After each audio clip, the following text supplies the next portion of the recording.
Buenas noches con todos. Esperemos unos minutitos a que se conecten el resto de compañeros.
Bien, buenas noches con todos.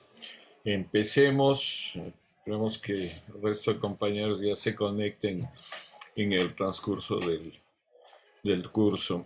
En esta semana nos tocaba ver la memoria audiovisual y quiero empezar presentándoles un trabajo de un grupo de chilenos que están rescatando la memoria de la violencia y de los conflictos que sufrieron ellos en las movilizaciones, un poco parecido a lo que pasó acá en octubre y a lo que pasó el año pasado en Colombia.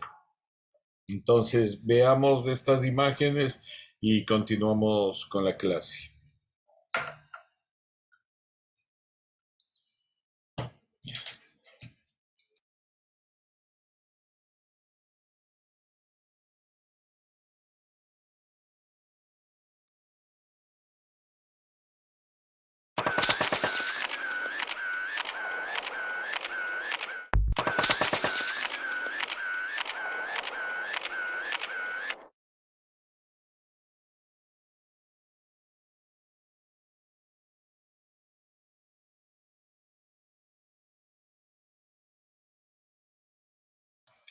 Bien, este es el video de estos jóvenes chilenos que están tratando de rescatar la memoria de ese momento, porque la memoria no es solo el pasado, el recuerdo, la memoria también es el presente. Entonces es importante que entendamos que el patrimonio y la memoria audiovisual es importante rescatarlo. Mucha gente se pone a pensar de que no, esto que tengo ahora no puede ser tan importante, pero uno tiene que considerar que lo que de pronto no es útil para una persona en este momento, sí puede serle para otras en otro determinado momento. Quiero también presentarles un trabajo igual cortito de la UNESCO de México, en donde nos hablan justamente del patrimonio audiovisual. Veamos este video y continuamos con la clase.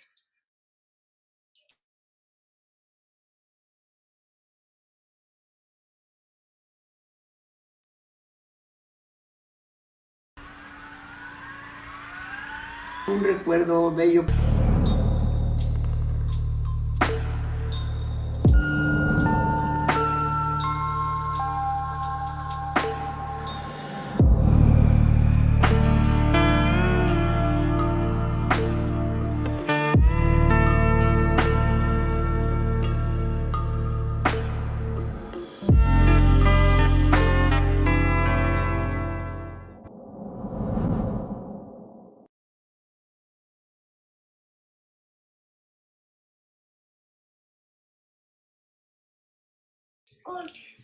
Bien, ese documental les quería presentar para que vean que la importancia del patrimonio, no solo en el mundo, sino que muchas veces nosotros tenemos documentos o podemos saber quién tiene una película o tiene grabación de algún hecho importante, ¿no? Y es importante conservarlo.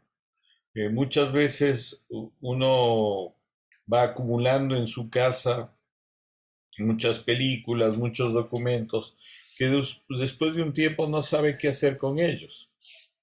Entonces, sí es importante que este material se lo deje, se lo preserve en un sitio que está destinado para ello. Igual, como decía en el documental, no hay muchas personas especializadas para mantener, conservar, preservar estos trabajos, pero son necesarios mantener esa memoria, ¿no? Esa memoria colectiva que de pronto están en los documentos, están en la música, están en las fotografías, están en el cine, en el video. Entonces, es importante esa preservación y esa conservación. Y otro elemento que sacamos a la luz de este trabajo es que toda esta preservación o toda esta conservación de estos documentos no llegarían a ser lo que son si es que el gran público no las conoce, si es que no se difunde. Entonces, esa es la segunda etapa. O sea, nosotros tenemos que conservar, preservar estos documentos para dejarlos y exhibirlos a las futuras generaciones y a las actuales, ¿no? Que vean cómo era nuestra historia, cómo era nuestro país hace 100 años, ¿no? Y en las diferentes épocas que estamos narrando, que estamos viendo. Entonces, yo creo que este trabajo es importante que tomemos conciencia, ¿no? De la necesidad de que todos seamos parte de la solución. Y un poco lo que les decía a ustedes, que podríamos cada uno ser proactivo en el sentido de ayudarnos a preservar los diferentes elementos, ¿no? Los diferentes trabajos que se tienen. Entonces, sí es importante que eso, que cuidemos las cosas, los materiales audiovisuales y que un poco ustedes sean esos embajadores en sus provincias, en su lugar, para poder rescatar estos materiales, para poder conservarlos y preservarlos. Bien, eh, hasta aquí hay alguna pregunta, algún comentario. Mm, ¿No? Bien, sigamos. El trabajo de la Cinemateca en el que estamos realizando, ¿no? Hemos creado una plataforma que quiero compartirlos para que ustedes puedan ver. Un segundito, le abro acá. Entonces voy a hacer todo el proceso para que ustedes puedan ver cómo entramos a la plataforma de la Cinemateca y de este, y de este portal concreto que es Evelina. Entonces, ustedes entran en la Cinemateca Nacional del Ecuador, ¿no? Escriben Cinemateca Nacional del Ecuador en Google. Y aquí les aparece el primero, ¿no? De Cinemateca Nacional del Ecuador, le dan clic y tenemos aquí la Cinemateca Digital. Pero algo que dentro de esto les quiero presentar es esta página de Evelina, que es una página nueva que estamos creando en la Cinemateca, en donde recorre toda la historia cronológica de la memoria audiovisual del Ecuador desde 1840 hasta el año 2021. ¿No?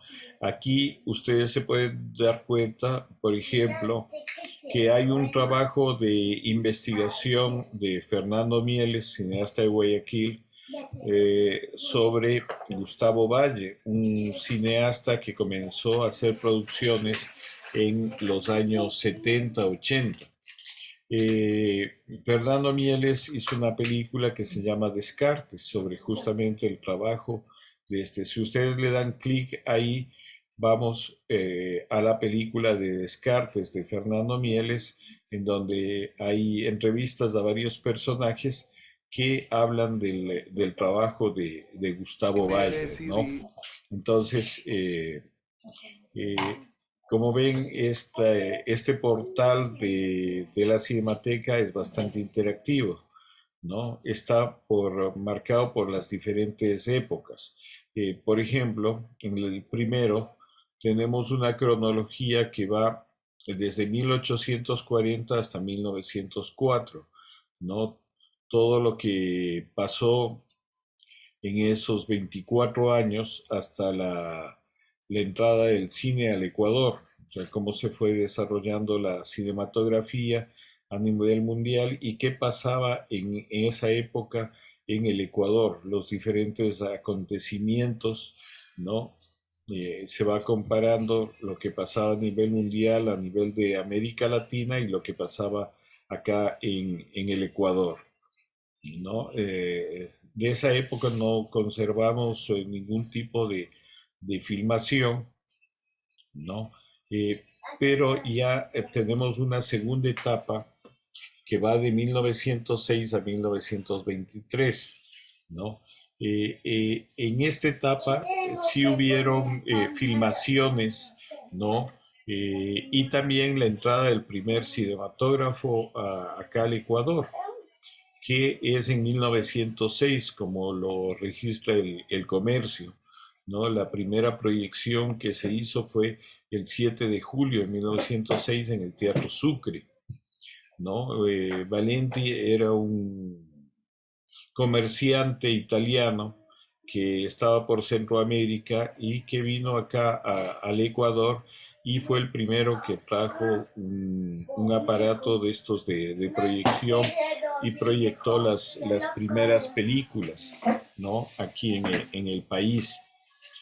Tenemos, por ejemplo, cuánto era la entrada a los cines y a los teatros. Algo interesante de esta plataforma es que hay también un estudio económico, ¿no? El ir al cine es un lujo.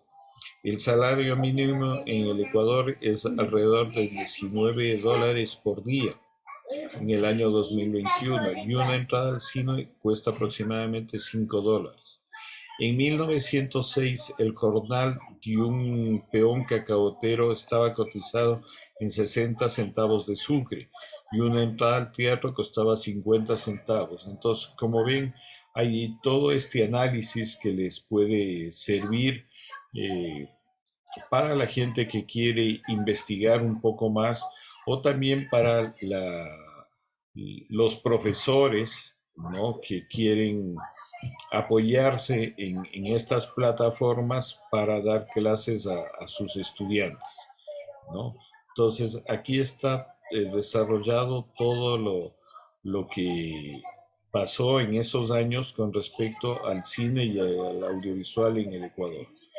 Por ejemplo, en el año 2012, que fue la muerte y el arrastre por las calles de Quito del general Eloy Alfaro, ¿no? Si ustedes dan clic acá, hay una referencia directa a Don Eloy, la película de Camilo Luzuriaga y Ulises Estrella, ¿no? Que pueden revisar en la Cinemateca Digital. Entonces, todo esto, como ven, está entrelazado y nos permite visualizar cada uno de estos segmentos, ¿no? En esta plataforma.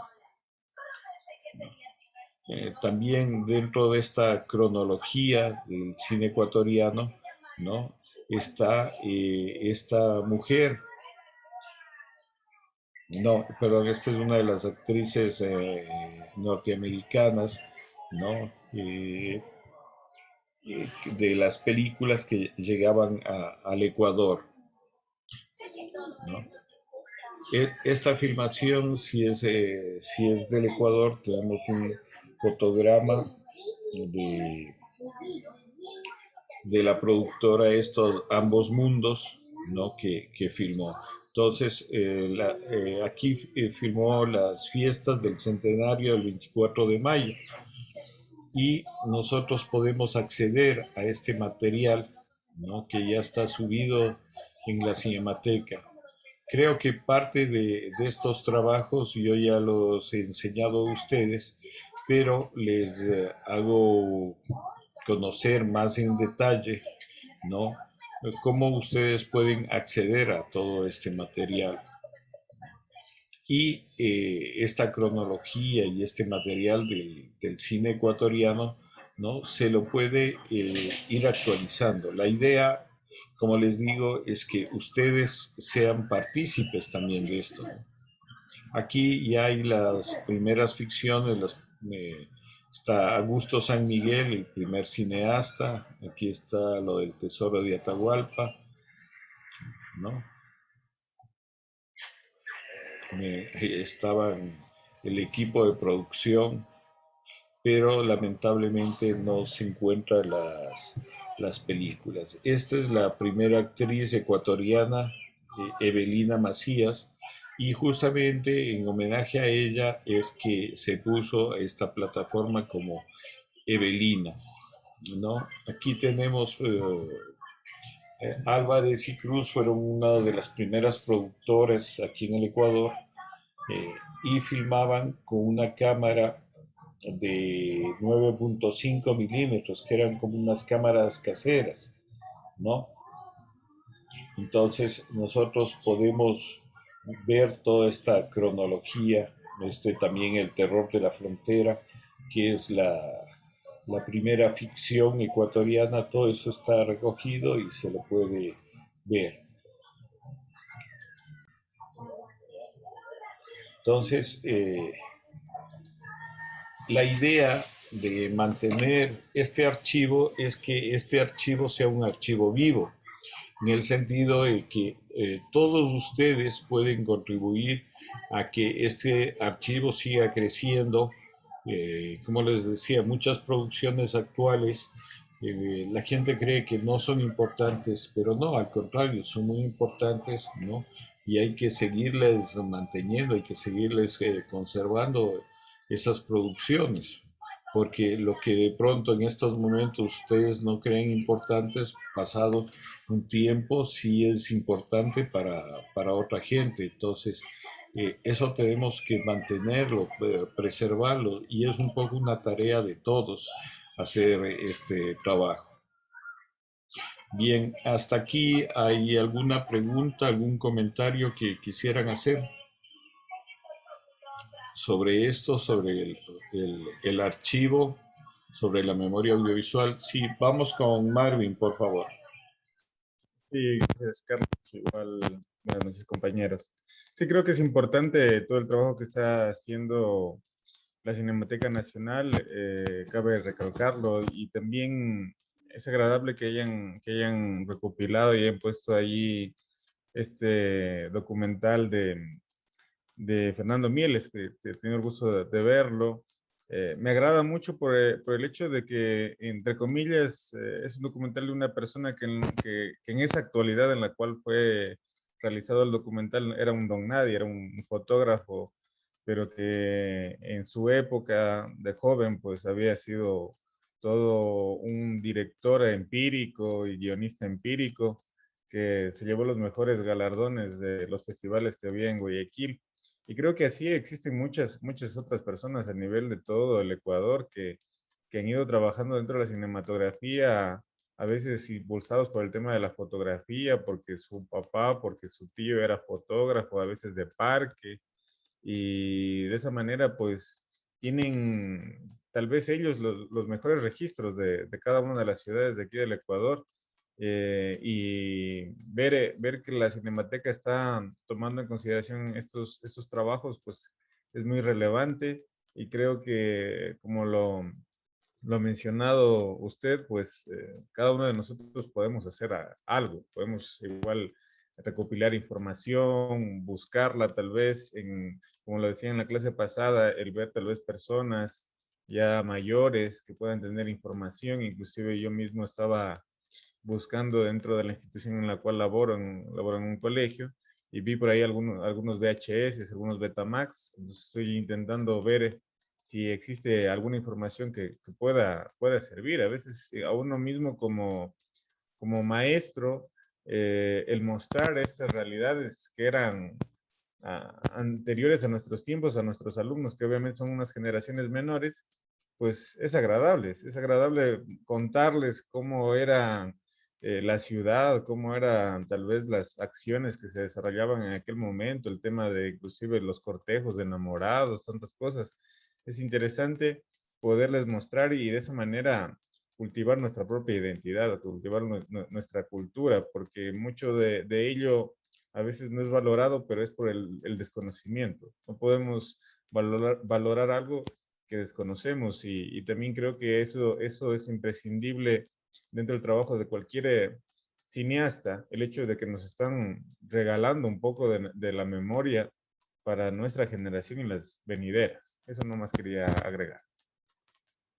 Muchas gracias, Marvin. Importante lo que usted dice porque eh, el, el trabajar con jóvenes, con niños que no conocen su pasado, eh, no, son gente que muchas veces se cría, perdón, sin esa identidad de quiénes somos, de dónde venimos, ¿no? Y, y realmente en ese sentido el Ecuador es un poco huérfano de su memoria, de su pasado, de su historia. Justamente porque no hay este trabajo, ¿no? No hay este trabajo de recopilación que recién se lo viene haciendo hace 40 años, ¿no? Justamente este 28 de diciembre la Cinemateca Nacional del Ecuador va a cumplir 40 años desde su creación.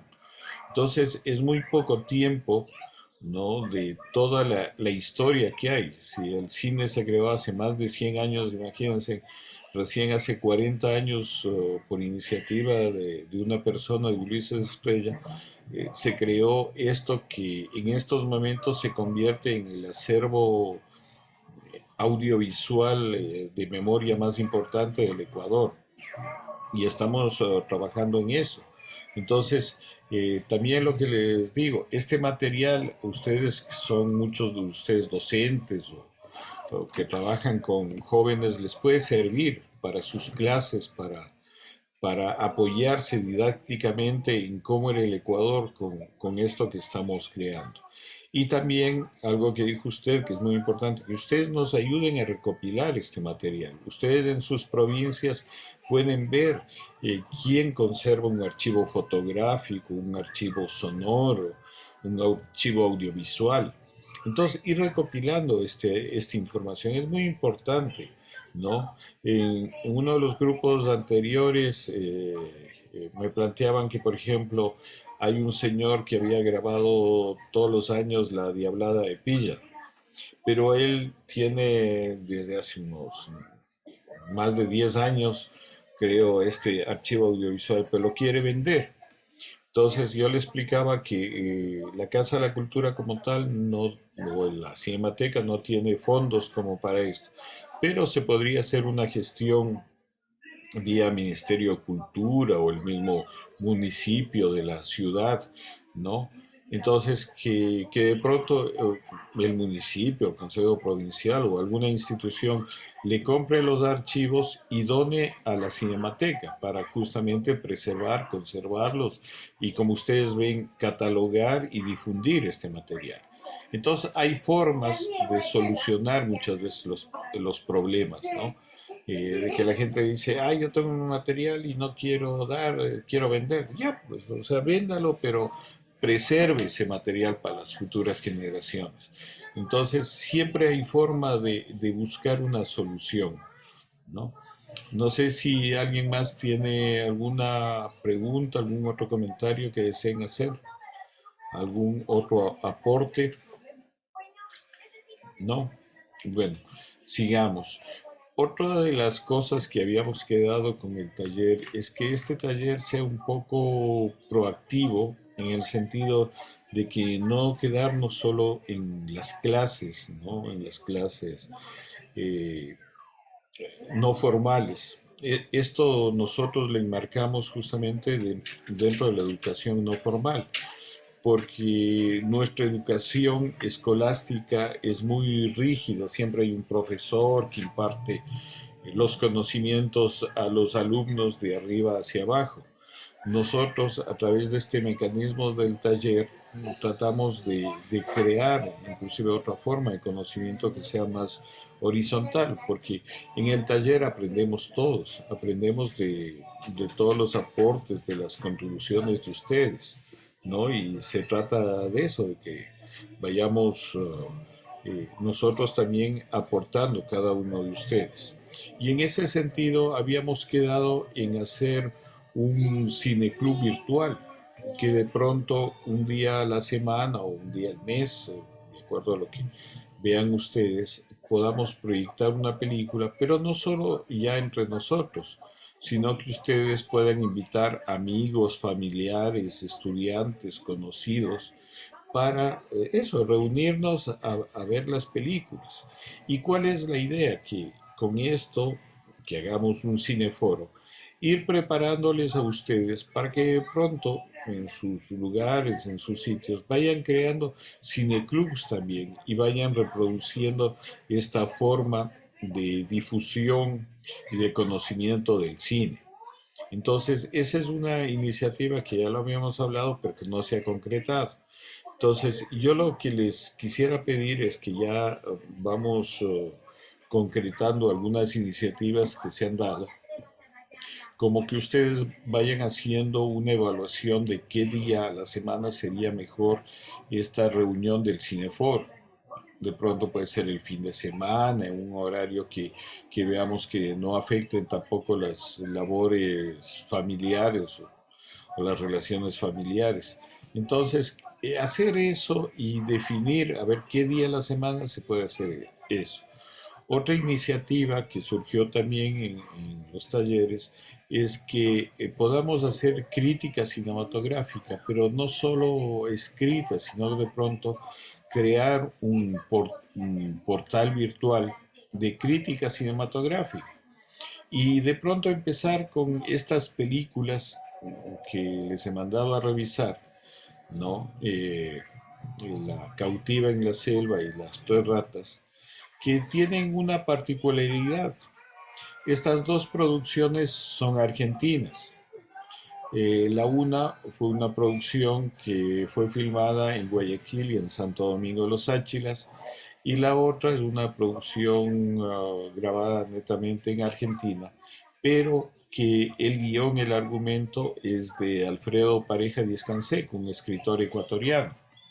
Entonces, como verán, estas producciones son importantes, después se verá su calidad, ¿no? Pero son importantes que las veamos, ¿no? Y que de pronto a partir de esto se pueda hacer un ejercicio de crítica cinematográfica. Entonces, eso es un poco lo que les planteamos. Podríamos empezar tratando de hacer crítica cinematográfica de estas producciones, ¿no? Como ensayo, porque nadie nace aprendiendo, sino que justamente ustedes, con los trabajos que se les está mandando, yo sí noto que en algunas personas sí comienzan a escribir ya con un cierto nivel. Cuando uno tiene este ejercicio de escritura, ya comienza a hacerlo más cuidadosamente, ¿no? Su redacción. Lo otro que haríamos es ver desde qué aspectos podemos hacer esta crítica. Algo que ya hemos visto también a lo largo del curso es que uno tiene que analizar desde el punto de vista dramatúrgico, es decir, de la historia, ¿no? ¿Cómo fue construida esta historia? Que tenga un principio, un conflicto, el desarrollo de este conflicto y el desenlace. Entonces, analizar la parte dramatúrgica de la historia, eso es muy importante. ¿no? El otro aspecto que tenemos que tomar en cuenta es la puesta en escena, es decir, el trabajo con los actores, cómo se ha desarrollado este trabajo con los actores, eh, eh, su, su desenvolvimiento, la interpretación, si lo caracterizan bien, ¿no? En algunas producciones notamos que la actuación es muy floja, por eso no convence. En cambio, en otras la actuación se lleva toda la historia, el peso de la historia. Entonces, analizar este aspecto que es muy importante de la puesta en escena. Y un tercer aspecto a tomar en cuenta es la parte ya técnica, ¿no? De la fotografía, el sonido, la edición, vestuario, todos estos aspectos técnicos, la iluminación, ¿no? Para analizar cada uno de estos filmes. Ese es un poco, digamos, los tres parámetros de la crítica a tomarse en cuenta, ¿no? Entonces, yo les invito que podríamos hacer ese ejercicio, ¿no? Y de pronto, fruto de este taller, de este trabajo, vamos consolidando una revista digital, audiovisual, de crítica, ¿no? Sobre las producciones ecuatorianas o las producciones que se han filmado aquí en el país. Bien, no sé si hasta aquí tengan alguna pregunta, algún comentario, algún aporte que quisieran hacer. Les pregunto, ¿ya tuvieron oportunidad de ver alguna de las producciones que les mandé en esta semana? ¿O han estado un poco complicados para hacer? Ya, Marvin, sí, ¿quiere decirnos algo, Marvin? No, simplemente decir que sí, sí pude ver una de las películas con tiempo, no pude ver la segunda, pero interesante, me llamó la atención el hecho de ver cómo de alguna forma desde aquel momento ya no, nos mostraban, se podría decir, al mundo, o al menos fuera del país, cómo era el supuesto Ecuador desde la perspectiva, en este caso, de esta producción argentina se me fue el nombre, de La Selva, Selva era, bueno, en Cautiva en la selva. Cautiva en la Selva. Me llamó la atención el hecho, pero también ahí era una especie de pregunta. Veo que los actores, igual creo que todos, hasta los que supuestamente eran indígenas, eran creo que interpretados por argentinos, porque se notaba por ahí ese cierto acento, o estoy equivocado. No, hay actores nacionales, inclusive ahí aparece el gobernador Sáchila, Abraham Salazacón, está